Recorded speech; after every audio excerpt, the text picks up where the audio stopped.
Hello all you Wished Upon a vloggers, and welcome back to another Retro Fridays, because of course today is Friday and I really love doing these, and I know a lot of you really look forward to watching these, and I have had nothing but positive feedbacks about these Retro Fridays.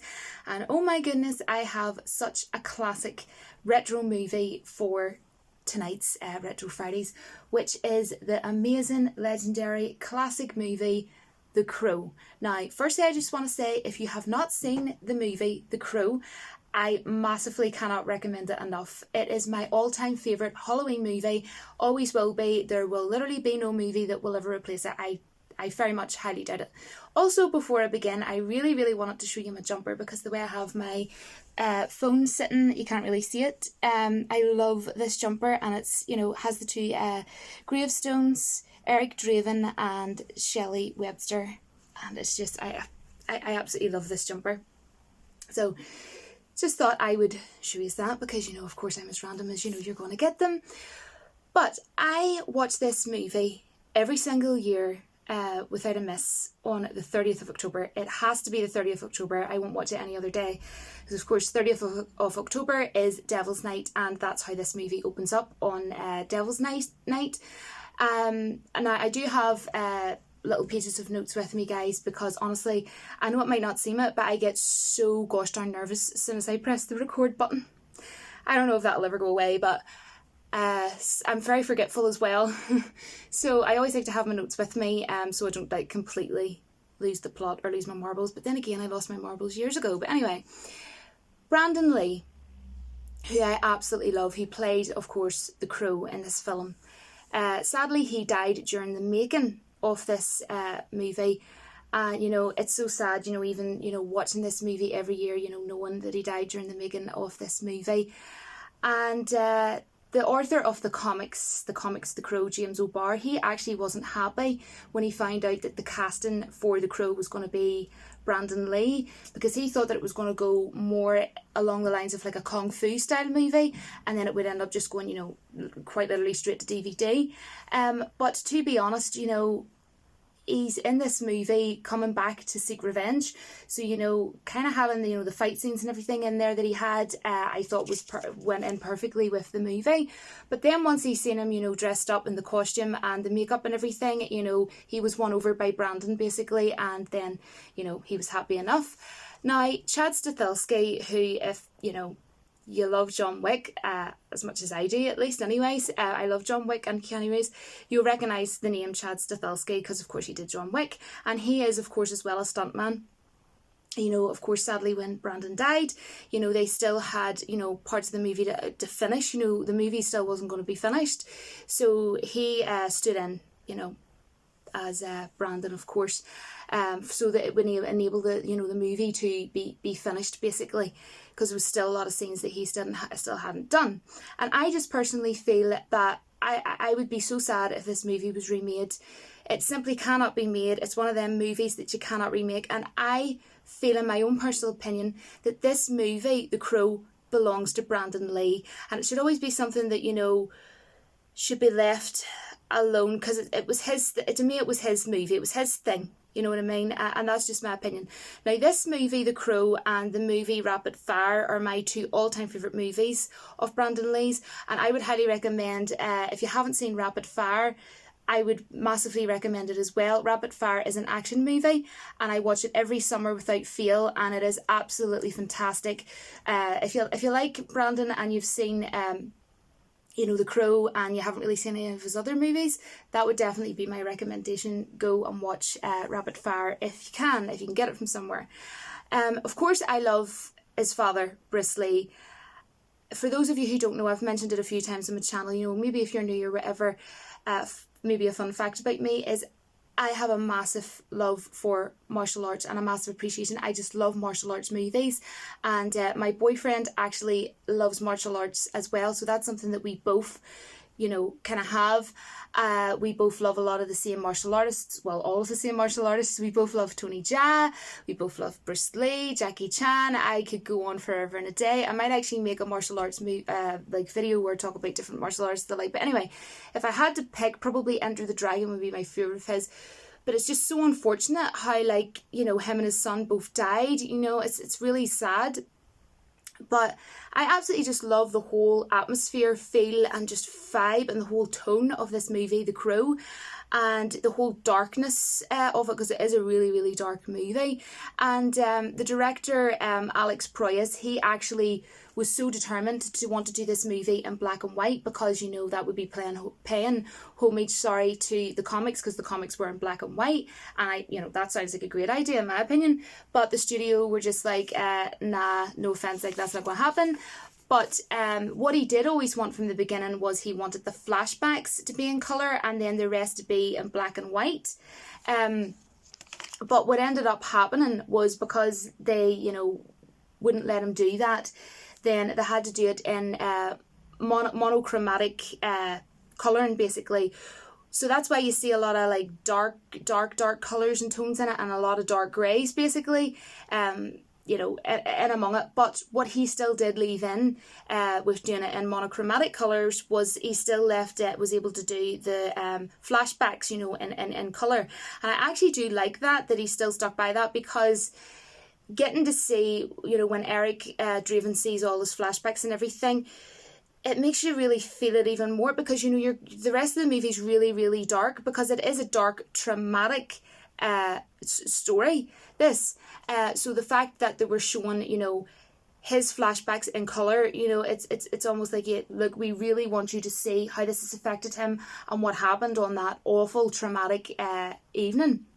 So the best way for me to describe this movie, for anybody who hasn't seen it and doesn't mind things being ruined for them, as a quick spoiler warning, even though it is an old movie, this is a redemption story. It's very tragic, based on obviously the comics, as I was saying, about a story of Eric Draven and his fiancée Shelley Webster. And Eric was in a band called Hangman's Joke, and basically Shelley, who was his fiancée, apparently this role was actually offered to one of my favourite actresses, Cameron Diaz. Love her. But apparently she actually turned that role down. Just thought I would add that in case it was interesting for anybody. But interestingly, the mystical crow that of course brings Eric Draven, from his grave back to life, literally just to in order, until at least he seeks revenge for everything that happened to his fiancée and himself from that awful evening. The crow isn't actually a crow, it's a raven bird. And the reason why they done that was because, of course, a raven bird is a lot bigger than a crow. So that's why they decided to use, a raven bird. So, it would sort of stand out more, when it's sort of like sitting on top of like Eric's gravestone and things like that there. And just so it's more, like visible, in the movie, because it is very dark as it is. So I suppose that's kind of why they kind of wanted to do that. So it's actually cool, but it's good that they done that at the same time, because, would stand out more. And he gets flashbacks of, the tragic night that his fiancée Shelley died, and he also sees the flashback of how he himself died. Basically fell out of the top window of his apartment through the window, and fell to his death. And he gets to see that in these flashbacks. And I love the scene where Eric goes back to his apartment where that window is, of course, and to see where it all, this is where it all unfolded, basically. And I love that scene where you hear the band The Cure in the background, and he's putting on his makeup that is just, and putting on his clothes and everything, and his dark black boots, and obviously he's all in black and everything, and he just looks super cool. And the crow, or don't forget the raven, in fact, lands on his shoulder, and he just really in his really cool boots and everything, like just walks over to the window, and it's really super dark and gritty. That's the thing about this movie, it's really, really gritty, and the rain and everything's just falling, and the storm and it's stormy weather and everything. I just absolutely love it. And the thing is, the movie is so gosh darn gritty, and I love them kind of movies, which is probably why you won't be surprised if you haven't seen my spoiler review of The Joker. Of course, it was a gritty movie. I actually give it a 10 out of 10.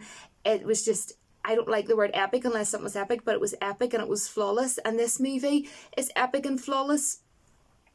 And yeah, The Crow would obviously get a 10 out of 10 for me. Heck to the freaking well, yes. Heck to the freaking well, yes, this movie would get a 10 out of 10.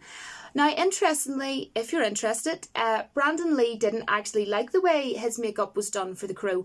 So he pretty much had a word with Alex, the director, and he was like, well, do you know what, then why don't you just do your makeup yourself? But not only did he do that, he done his makeup at night. Brandon did his makeup at night himself, and then he would have, just slept in bed as normal, and then the next day, would have went into, obviously the set, and it would have looked more, to give it that sort of more rugged effect. And that was a brilliant idea, I thought, of Brandon Lee's, because, that's obviously with the story and everything, it shouldn't be sitting looking perfect, like perfection. It should look sort of like worn a bit and rugged. So I'm really glad that, he actually suggested, like, look, I'm not, and stood up for himself and said, no, I'm not happy with this. So what are we going to do about it, sort of thing. And, you really do feel so sorry for the guy the whole way through the film, because you're just, like, from the very get-go, because he just seems like one of these people where he just has such, a kind heart, and he's just such a sweet and lovely guy, and that he had so much love for his fiancée Shelley, and he just feels so sorry that, like, they didn't even get the chance to get married, for frig's sake, and it's just like, oh, you just, like, so gotten for him, and, you're watching the movie, and you're thinking to yourself, he better get these scumbags, like, you know what I mean? I've seen this movie a million times, and even though I watch it every single year, you just love seeing Eric getting his, getting his own back, basically, getting his revenge. So it's great seeing, him hunt down all the scumbags, that done what they done. And, but he obviously does that by using the Crow, or the Raven. And he firstly gets Tintin. Now, Tintin was the guy who, I don't want to say the word, but really on my channel, but that, done something that's, really traumatic for any woman to go through. I think you'll get the gist. And if you've seen the movie, you know what he done. Disgusting. Absolutely disgusting. What a scumbag. So, I love the scene where, he's obviously the first one that he gets, and, he's in, like, a dark alleyway or whatever, and that's the thing, just really briefly, all, like, the rooftops and everything, all those things were obviously done on green screen, but you don't even care, you're just like, it looks great, it's still, that's what I love about it, it's still, even though it's all green screen with the rooftops and everything, you're just like, but it's so dark and mysterious and gritty, and, like, oh, I love it. But yeah, it's like, he goes to him, Tintin says to Eric, what are you all dressed up for, crackhead? Halloween's not till mañana. But it's the way he says it. It's like, what are you doing all dressed up, crackhead? It's like, dude, you don't realise that, like, he's going to kill you. Like, you're going to be dead, like, pretty soon, So obviously, he kills him. And then Eric goes to the pawn shop, where basically those scumbags pawned off his fiancée Shelley's engagement ring when he proposed to her. And you get to see that in a flashback in the movie of him proposing to her. And it's so sweet. It is so cute. And there's, like, all these candles and everything about it. It's, like, so sweet. Anyways, right? And he tells the cardly owner to tell the rest of them, that death is on their way, tonight, basically. You can go and tell them, pretty much. And then after that scene, Eric's walking about in the street with his black electric guitar, and I love that because, of course, he was in the band Hangman's Joke, and I love that they incorporated, him, when he obviously was the Crow, that they incorporated who he really was, into this movie.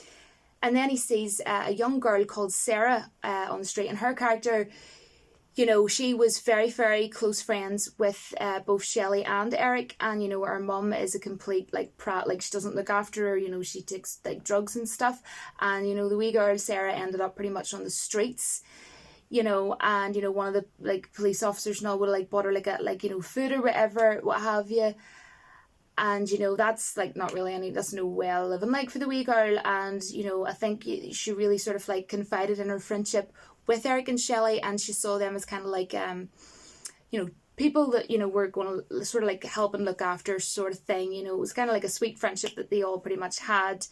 And then he was talking to her, and of course, she didn't recognise him, and then she went to walk away, and he said, "Can't rain all the time," you know, and that's like kind of was like their little thing. And of course, as well, you know, he did actually have a song called "It Can't Rain All the Time." I mean, my boyfriend always laughed because whenever, you know, she's playing it, you know, at kind of like skits, like, "It can't rain all the time, can't rain all the time, it can't rain all the time."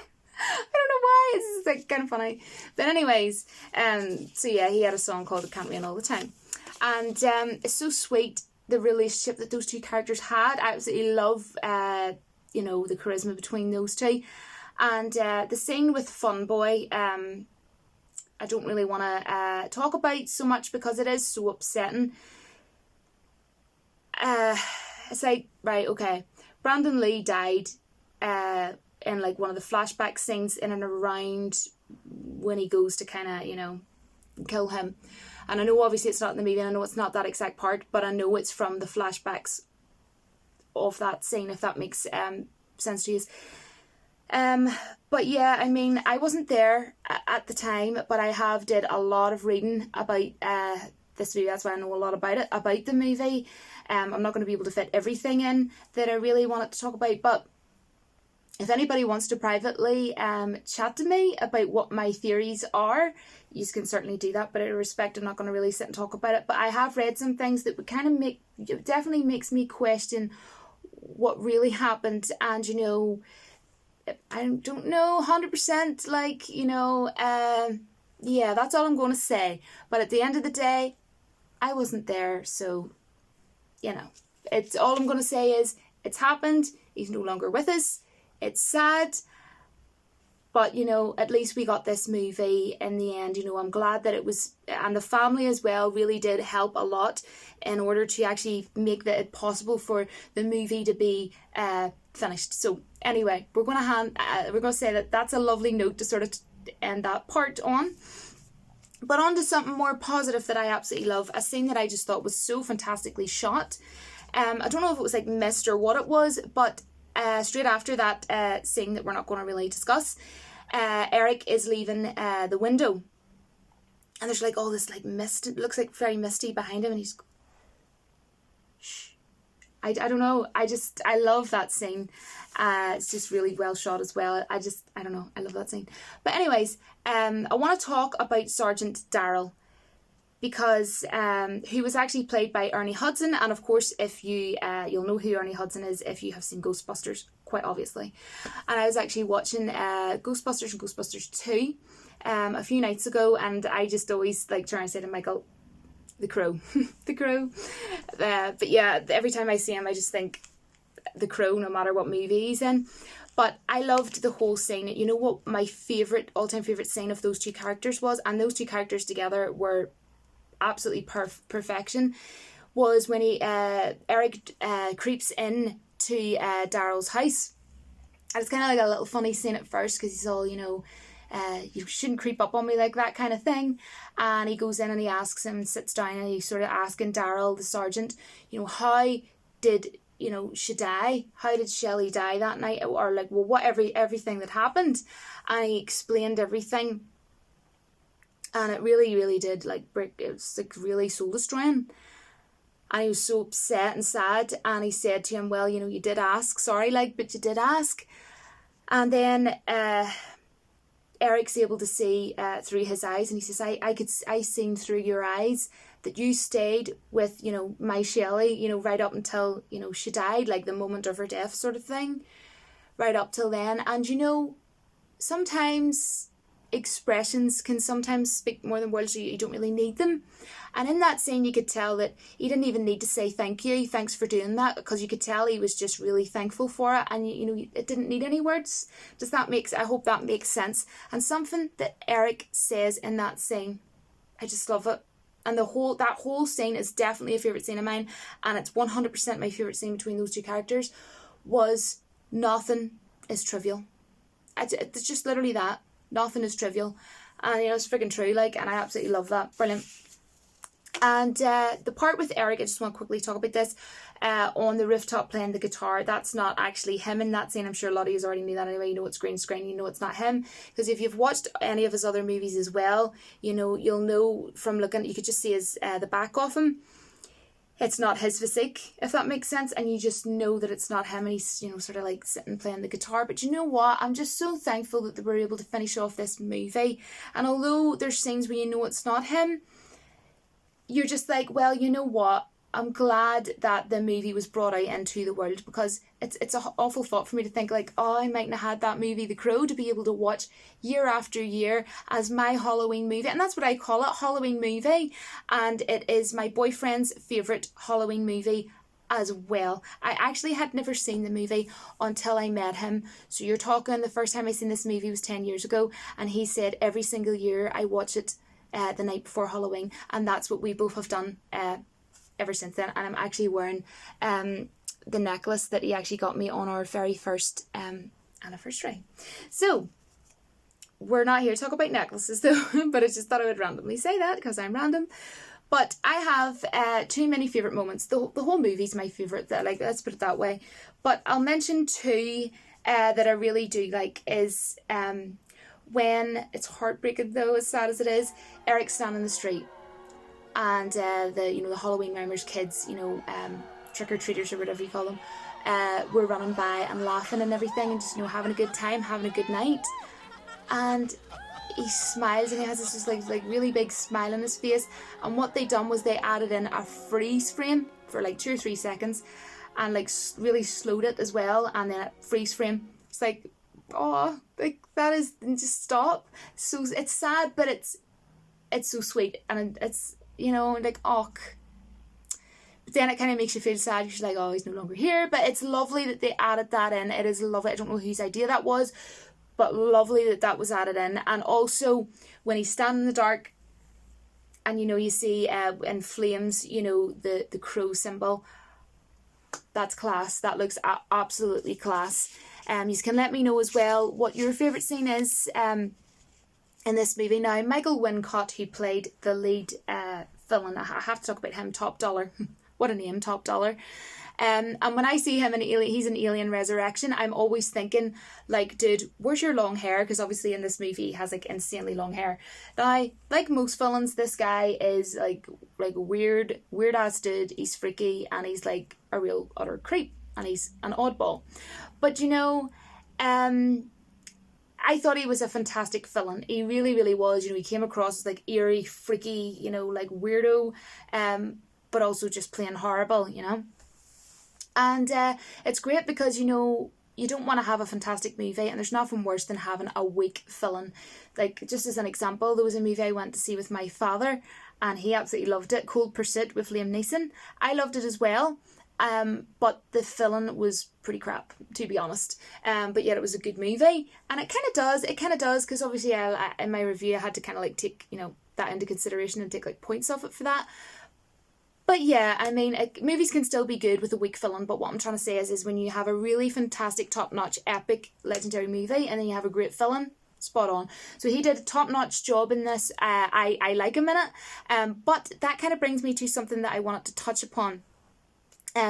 Which was the scene toward the end where they're all sitting at the table and everything, and Top Dollar's the bottom of the table, and everybody's sitting, and then Eric comes in and obviously interrupts, and that scene kind of definitely puts me in mind of The Dark Knight, Heath Ledger's Batman movie.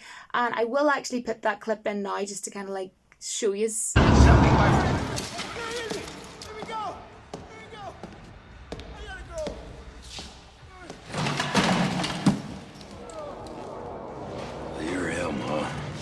The Avenger. The killer of killers. Nice outfit. Not sure about the face, though. And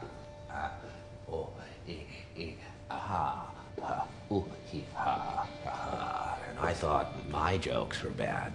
Give me one reason why I shouldn't have my boy here pull your head off. How about a magic trick? I'm gonna make this pencil disappear. Ta-da! It's gone.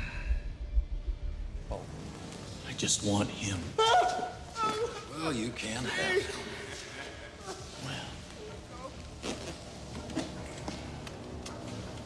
I see you have made your decision. And as for the television's so-called plan, Batman has no jurisdiction. He'll find him and make him squeal. I know the squealers when I see them. And What do you propose? And I forgot to mention the scene with Eric and Top Dollar on the roof scene. That was just so, like, it's always so upsetting to watch, but there's something that he says to Top Dollar that I absolutely love. He's like, I have something to give you.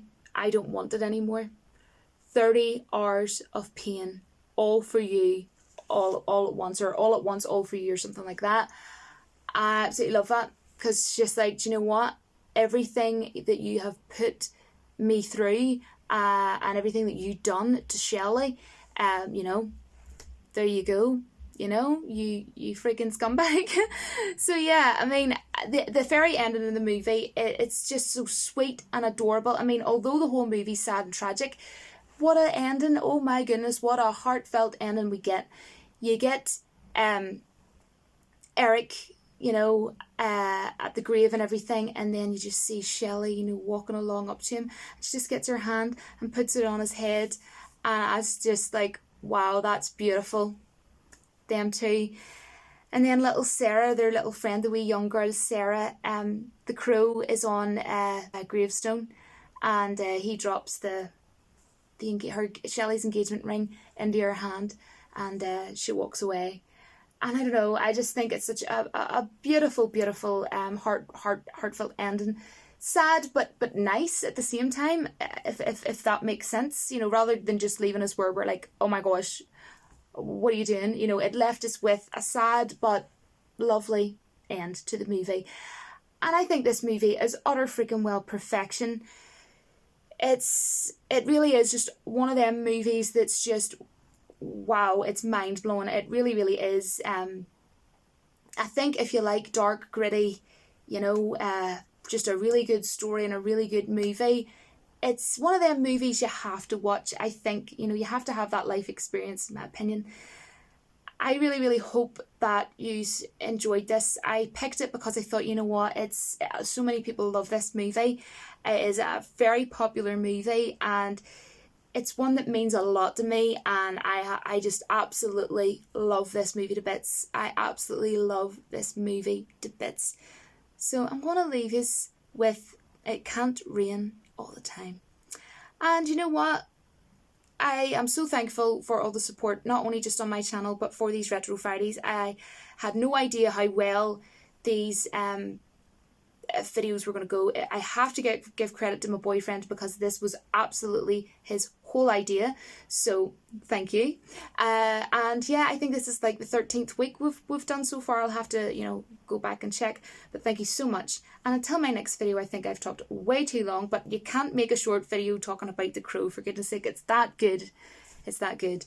But until my next video, don't forget that the Force will be with you always.